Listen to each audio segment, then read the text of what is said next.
साथ संगत जी, प्रेम और सत्कार से बोलिए धन्यंकार जी।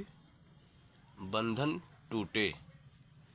एक पंडित जी रोजाना शाम को एक वृक्ष के नीचे बैठकर पूजा किया करते थे। कथा की समाप्ति पर राम भजन श्याओ बंधन टूटे पढ़कर श्रोताओं से राम नाम की सुमिरन करवाते। उसी वृक्ष की एक शाखा के साथ एक पिंजरा टंगा हुआ था। उसमें उस बाग के मालिक ने एक मैना को पाल रखा था। मैना भी रोजाना पंडित जी की कथा सुनती।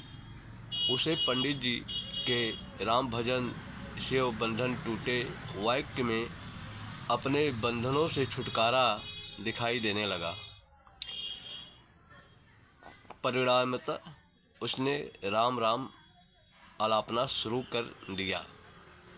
राम राम का जाप करते हुए वह उस दिन की परीक्षा करने लगी जब वह पिंजरे से मुक्त होकर विशाल गगन में स्वतंत्र पूर्वक उड़ सकेगी।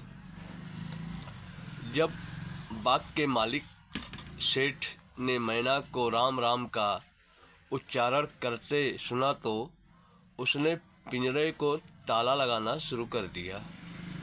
वह सोचता, मुझे मैना का खास ध्यान रखना होगा, कहीं ऐसा ना हो कि मैं कभी पिंजरा बंद करने में चूक जाऊं और मुझे ऐसी भक्त हृदय मैना से हाथ धोना पड़े।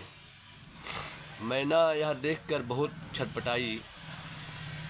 वह सोचती, राम के भजन से बंधन टूटने के बजाय यहाँ तो बंधन और भी कड़े हो गए हैं। एक शाम को जैसे ही पंडित जी ने रोज की तरह यह वाक्य पढ़ा कि राम भजन शिव बंधन टूटे, तो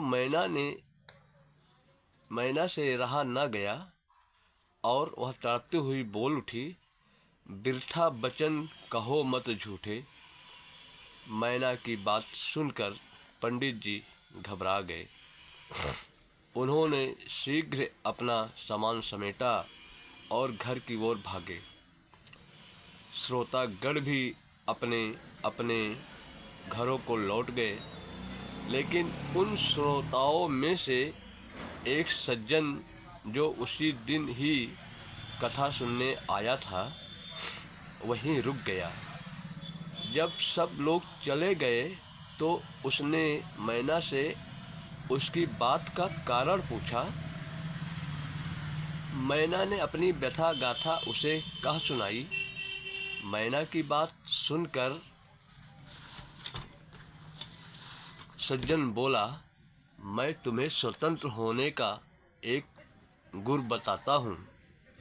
देखो, यदि तुम स्वतंत्र होना चाहती हो तो तुम्हें जीते जी मरना होगा। आज शाम जब सेठ आए तो तुम गर्दन ढीली करके तथा सांस रोक के लेटी रहना। इससे सेठ समझेगा कि तुम मर गई हो। तुम्हें मरी जानकर जब सेठ तुम्हें पिंजरे से बाहर निकाले तो तुम तुरंत उड़ जाना। मैना को उस सज्जन की बात जच गई। मैना ने ऐसा ही किया।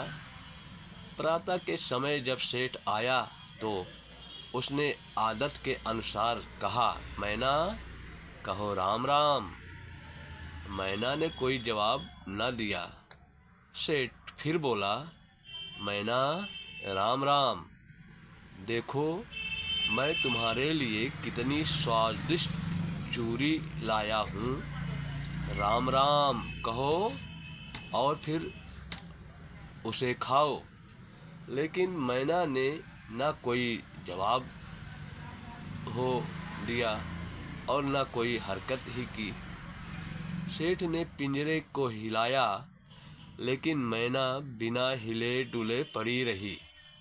सेठ जी ने सोचा बेचारी राम को प्यारी हो गई।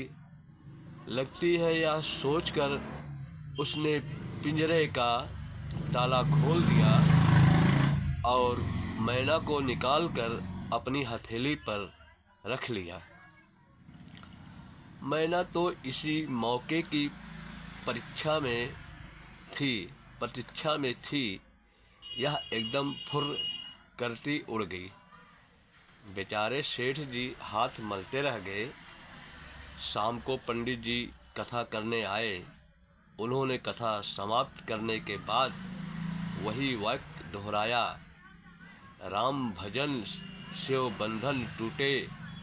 तभी मैना वृक्ष की ऊपरी शाखा से चहकती हुई बोली, बिरथा बचन कहो मत झूठे, सद्गुरु मिले तो बंधन टूटे।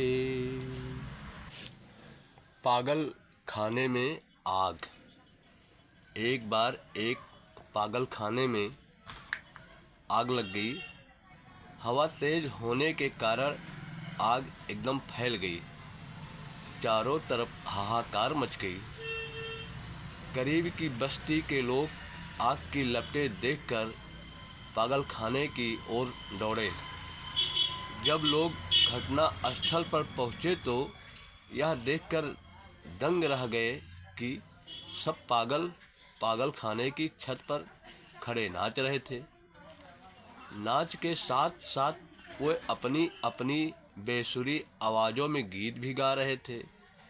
नीचे खड़े लोगों में से एक ने चिल्लाकर कहा, भाई लोगों, तुम्हारे मकान में आग लग गई है, जल्दी नीचे उतरो, नहीं तो सभी जलकर राख हो जाओगे। पागलों ने बड़ी लापरवाही से उत्तर दिया, तुम सब पागल हो। आज एक अरसे के बाद हम लोग दिवाली मना रहे हैं। तुम लोग हमारी खुशी को बर्दाश्त नहीं कर पा रहे हो। तुम चुपचाप चले जाओ, हमारे रंग में भंग मत डालो। यह कहकर वे फिर नाचने गाने मस्त हो गए। नीचे खड़े लोगों ने उन्हें समझाने की हर संभव कोशिश की, लेकिन उन्होंने किसी की एक न सुनी। देखते देखते आग ने सब पागलों को अपनी लपेट में ले लिया और उन्हें कबाब की तरह भून डाला। ऐसी ही हालात माया की चमक दमक में फंसे इंसान की है। संत उन्हें लाख समझाएं, प्रभु भक्ति की लाख प्रेरणा दे, उन लोगों को संतों की बात महज पागलपन ही लगती है। उन्हें यही लगता है कि संत जन उनकी खुशी से जलकर उन्हें ऐसे उपदेश दे रहे हैं। साथ संगत जी, प्रेम और सत्कार से बोलिए धन्यंकार जी। अच्छा लगे तो एक लाइक, एक सब्सक्राइब दे करके आशीर्वाद दीजिए। साथ संगत जी, प्रेम से बोलो धन्यंकार जी। बड़ी कृपा है आपकी, आपने रहमत की।